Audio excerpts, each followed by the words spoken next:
तो जैन धर्म का आत्मा विचार हम पढ़ने जा रहे हैं, जो अनेकात्मवाद को बताता है। आत्मा विचार, जिस जैन संप्रदाय को हम पढ़ेंगे बच्चों, उस जैन संप्रदाय में आत्मा के बारे में क्या कहता है जैन धर्म, ये हम पढ़ रहे हैं। तो कहता है कि अनेक आत्मवाद, माने अनेक आत्माओं की बातें करता है जैन धर्म। हिंदू धर्म से निकटता है, और बौद्ध धर्म में तो बिल्कुल मरे नहीं। बौद्ध धर्म में तो आत्मा की बात ही नहीं है। इस तरीके से जैन धर्म में आत्मा को जीव कहा गया है, और जीव को भी द्रव्य की तरह समझा गया है। जीव ही निरंतरता है। माने इस तरीके से मतलब समझो कि जैन धर्म में आत्मा को क्या कहा गया है, जीव। और जीव द्रव्य की तरह समझा गया है कि माने द्रव्य की बात करें तो द्रव्य है कि नहीं है, इसके अस्थायी रूप से कुछ नहीं कहा जा सकता। लेकिन बताता है कि जीव की निरंतरता है, माने जीव, एक जीव दूसरे ये निरंतर ऐसे ही क्या रहेंगे, चलते रहेंगे। तो जीव परिवर्तनशील है। आज जो जीव समझो कि यहाँ है, अगली बार में इसी जीव का रूप परिवर्तित हो जाएगा, फिर वो अगली बार में परिवर्तित हो जाएगा, अगली बार में परिवर्तित हो जाएगा। जीव का हम कहते हैं जीव एक नहीं अनेक है। जितने अजीव माने शरीर उतने जीव। अजीव और जीव में दोनों में अंतर समझो बच्चे। अजीव बताया गया है हमारे शरीर को, जिसका नाश हो जाए, जो समाप्त हो जाए, जो खत्म हो जाए, वो अजीव है, वो हमारा शरीर है। और उसमें क्या है, जीव माने आत्मा का एक रूप है, इसलिए आत्मा एक नहीं। जैन धर्म बताता है कि जितना शरीर उतनी आत्मा। और हिंदू धर्म कहता है कि आत्मा परमात्मा का अंश है, सभी की आत्माएं जाएगी एक दिन परम सत्ता ब्रह्म में विलीन हो जाएगी, परमात्मा में समाहित हो जाएगी। तो यहाँ दोनों में अंतर है। कहता है कि जीव और अजीव का मिलना जन्म है। जैन धर्म के अनुसार क्या है, जीव और अजीव का मिलना जन्म है, और दोनों का अलग हो जाना मुक्ति है। समझ में आ गया ना? खूब बढ़िया समझ लो बच्चे। एक प्रकार जीव माने क्या समझेंगे हम लोग, आत्मा, और अजीव मतलब क्या समझेंगे, शरीर।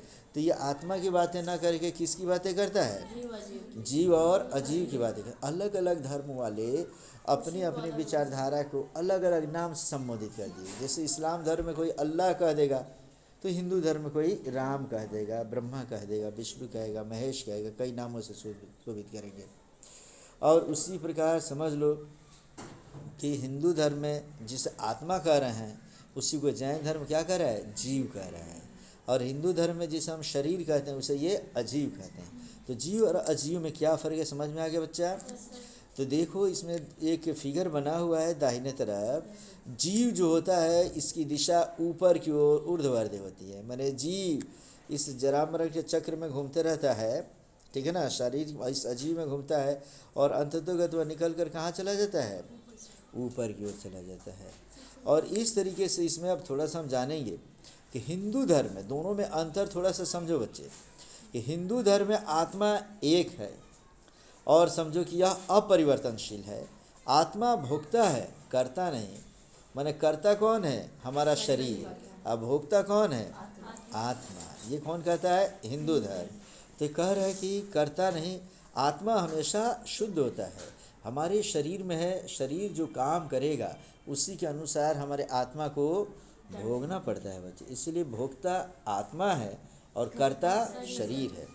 जैन धर्म की बात करेंगे तो जैन धर्म में आत्मा मतलब जीव कहता है कि अनेक है, यह परिवर्तनशील है। जीव कर्ता तथा भोक्ता दोनों है। मतलब समझ लो कि जैन धर्म में कहता है कि जो जीव है, हाँ, सब इसमें एक एक करके। जैन धर्म पुनर्जन्म के चक्र को नहीं मानता है, ठीक है ना। हाँ, बौद्ध धर्म मानता है। तो इस तरीके से कहता है कि जीव कर्ता भोक्ता दोनों है। जीव अधिकतम शुद्ध और न्यूनतम अशुद्ध है। आत्मा हमेशा अमर है, शुद्ध है। लेकिन ये क्या कहता है कि जीव जो होता है अधिकतम शुद्ध होता है और न्यूनतम अशुद्ध होता है, बहुत कम अशुद्ध होता है। अच्छा, अधिकतम ये सकारात्मक होता है और न्यूनतम नकारात्मक होता है। उसी प्रकार कहता है इसमें एक अनिस्तिकाय है। माने जीव जो है क्या है, न दिखाने वाला, माने दिखाने की जगह दिखने वाला लिखेंगे हम लोग। जीव कभी दिखता नहीं है। जीव नहीं दिखता मतलब आत्मा नहीं दिखता। इस तरीके से जीव अजीव आत्मा विचार अनेकात्मवाद, ये समझ गए सभी। अब इसके अगले टॉपिक में हम पढ़ने जा रहे हैं अजीव विचार। अजीव के बारे में ये क्या कहते हैं। और अजीव के बाद में हम लोग पुद्गल विचारधारा पढ़ेंगे इसका। तो पहले जैन धर्म का अजीव विचार पढ़ेंगे।